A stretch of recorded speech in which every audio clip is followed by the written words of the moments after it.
আপনি কি উচ্চশিক্ষার জন্য একটি উন্নত দেশ খুঁজছেন? তাহলে ডেনমার্ক থাকতে পারে আপনার পছন্দের তালিকার শীর্ষে। কেন ডেনমার্ক? সেই নিয়ে আজকের ভিডিও।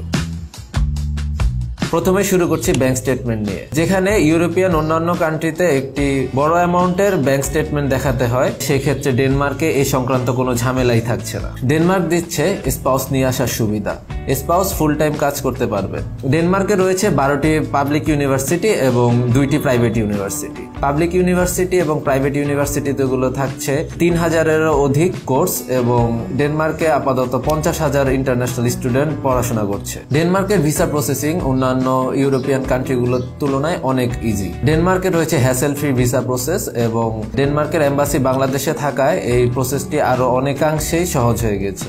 ডেনমার্কের ইনকাম লেভেল অন্যান্য কান্ট্রিগুলোর থেকে তুলনামূলকভাবে অনেক বেশি। ইউরোপের অন্যান্য দেশগুলোর মতো ডেনমার্কে কোনো ল্যাঙ্গুয়েজ ব্যারিয়ার নেই। ডেনমার্কের 90% মানুষই ইংরেজিতে কথা বলতে পারে এবং তারা স্বভাবতই অনেক হেল্পফুল হয়ে থাকে। এতে করে আপনার বিদেশে উচ্চশিক্ষা এবং জীবনযাত্রা হয়ে যাবে অনেকাংশেই সহজ।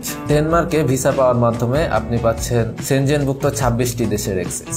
এর মাধ্যমে আপনি পেয়ে গেলেন সেনজেনভুক্ত 26টি দেশের ভ্রমণের সুবিধা। ডেনমার্কের ইউনিভার্সিটিগুলোর টিউশন ফিস যথেষ্ট অ্যাফোর্ডেবল। যে কোনো মিডল ক্লাস বাংলাদেশি স্টুডেন্ট খুব ইজিলি এই এক্সপেন্স বেয়ার করতে পারবে। 7 বছর ডেনমার্কে স্টে করলে আপনি পিআর এর জন্য অ্যাপ্লিকেবল হয়ে যাবেন। ডেনমার্কে পাবলিক ইউনিভার্সিটি থেকে গ্র্যাজুয়েশন করা স্টুডেন্টরা পাচ্ছেন 3 বছরের পোস্ট স্টাডি ওয়ার্ক পারমিট এবং প্রাইভেট ইউনিভার্সিটির স্টুডেন্টরা পাচ্ছেন 6 মাসের ওয়ার্ক পারমিট। আশা করি এই ভিডিওটি দেখার মাধ্যমে আপনাদের ডেনমার্ক সংক্রান্ত সকল কনফিউশন দূর হয়েছে। ইতিমধ্যে যারাই ডেনমার্কে উচ্চশিক্ষার কথা ভাবছেন তাদেরকে আমি ইনভাইট করছি আমাদের অফিসে। সিবিপি গ্লোবালের আছে অভিজ্ঞ কনসালটেন্ট প্যানেল। তাদের মাধ্যমে আপনি আপনার বিদেশে উচ্চশিক্ষার স্বপ্ন সহজেই পূরণ করতে পারেন। এতক্ষণ আপনাদের সাথে ছিলাম আমি রেদওয়ানুল বারী সাদি, marketing executive, CBP global Bangladesh. ধন্যবাদ।